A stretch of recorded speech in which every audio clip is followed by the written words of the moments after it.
Hello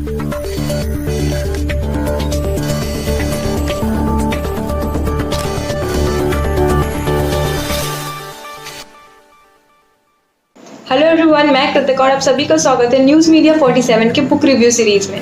आज हम जिस बुक का रिव्यू करेंगे उसका टाइटल है मुंबई डायरी और इसके राइटर हैं नीरज पाल। बुक रिव्यू के साथ शुरू करते हैं। ये बुक मैं उन सभी को रेकमेंड करती हूँ जो हिंदी में अपनी रीडिंग शुरू कर रहे हैं। जो भी फर्स्ट टाइम रीडर हैं उन सब के लिए बुक बहुत अच्छी है। क्यों अच्छी है ये मैं आपको बता दूं। लैंग्वेज सिंपल है, बुक इंटरैक्टिंग है और स्टोरी बहुत ही ज्यादा छोटी और जैसे मैंने बताया सिंपल है। अब दूसरी चीज, इस बुक के अंदर की जो कहानी है वो किसी की डायरी से है। जो राइटर ने अपनी डायरी को बदल के एक बुक का रूप दे दिया है, ऐसा मान के चलिए आप। तो जब आप इस बुक को पढ़ेंगे तो किसी के पर्सनल एक्सपीरियंस को पढ़ते हैं तो वो काफी ज्यादा अपना लगता है और काफी ज्यादा इंटरैक्टिंग लगता है। और अगर बुक इंटरैक्टिंग ना हो ना तो मजा नहीं आता है। तो इस बुक में आप बोर नहीं होंगे। मे बी शायद फर्स्ट टाइम हिंदी रीडर हो तो आपको दो जगह पे लगे कि नहीं यार अब हिंदी बहुत ज्यादा हो रहा है। ये एक फैक्टर हो सकता है आपका बुक रीड ना करने का। बट अगर आप स्टोरीज पे जाएंगे, एक दो स्टोरी आप पढ़ लेंगे तो आप आगे पढ़ते जाएंगे। कुछ 10 से 11 शॉर्ट स्टोरीज हैं।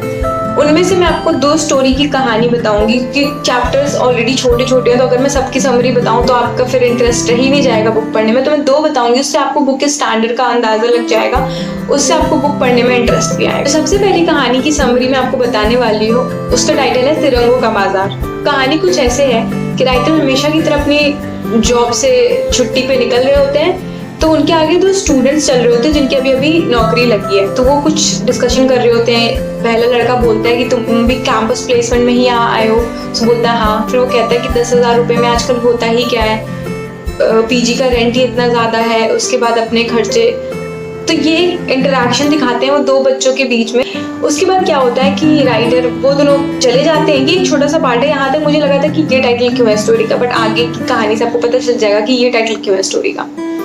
उसके बाद धीरे धीरे जब वो अपने घर की ओर निकलते हैं तो वो स्टेशन पहुंचते हैं। तो वहाँ से वो एक लोकल ट्रेन लेते हैं। हमेशा की तरह 11-12 बजते बजते लोकल ट्रेन बिल्कुल फुल हो जाती है। और इससे ये पता चलता है कि मुंबई में कभी भी ऐसा नहीं है कि रास्ते आपको खाली मिलेंगे, हमेशा लोग होते ही हैं। फिर वो बाहर निकलते हैं तो वहाँ पे लोग तिरंगे का बाजार लगा होता है क्योंकि अगले दिन रिपब्लिक डे होता है।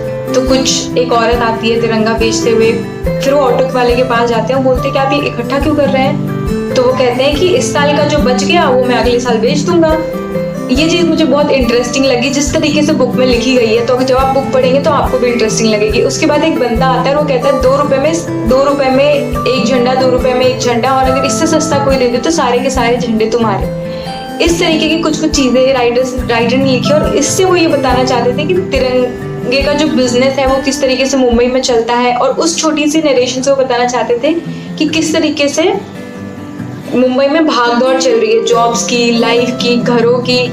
ये एक समरी है जो मैंने अपने तरीके से आपको बताई और ये एक थीम है जो मुझे लगा इस चैप्टर में वो बताना चाहते हैं। दूसरी जो कहानी है उसका टाइटल है प्रमेय। इस कहानी में ऐसा है कि राइटर चाय पीने के लिए एक स्टॉल पे जाते हैं और वो वहां जाके एक आदमी को देखते हैं। उसे देखकर वो सोचते हैं इसका जीवन कैसा होगा। वो उससे काफी सवाल पूछना चाहते हैं पर वो घर वापस आ जाते हैं। फिर अगले दिन वो उसे वहीं देखते हैं। देखते देखते 2 घंटा निकल जाता है। उनकी चाय की कप खत्म हो जाती है।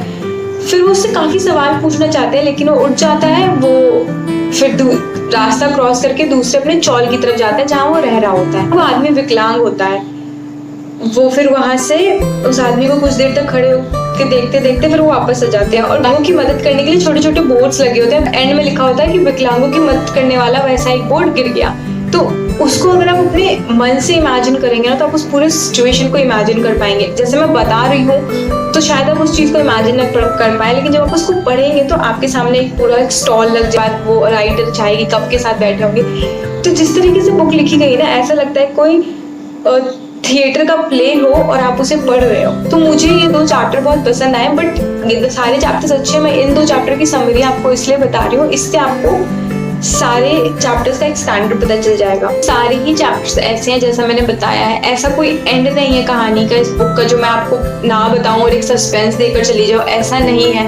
हर चैप्टर बहुत ही छोटा और बहुत ही सिंपल है। तो मुझे ये बुक पसंद आई है, बट एक चीज है जो मैं आपके लिए छोड़ के जा सकती हूँ। जो बुक का लास्ट चैप्टर है, हिंदी आर यू सीरियस, ये उसका टाइटल है, और जो टाइटल है वो इंग्लिश में, और जो चैप्टर्स है वो कुछ हिंदी में कुछ इंग्लिश में। तो ये एक इंटरेस्टिंग स्टोरी है जिसके समरी मैं आपको नहीं बताऊंगी, वो आपको पढ़ना है और हमें बताना है कि आपको इस बुक की वो स्टोरी कैसी लगी। और भी रिव्यूज के लिए हमारा चैनल देखते रहें। अगर आपने सब्सक्राइब ना करा है तो सब्सक्राइब जरूर करें। And keep reading, keep watching.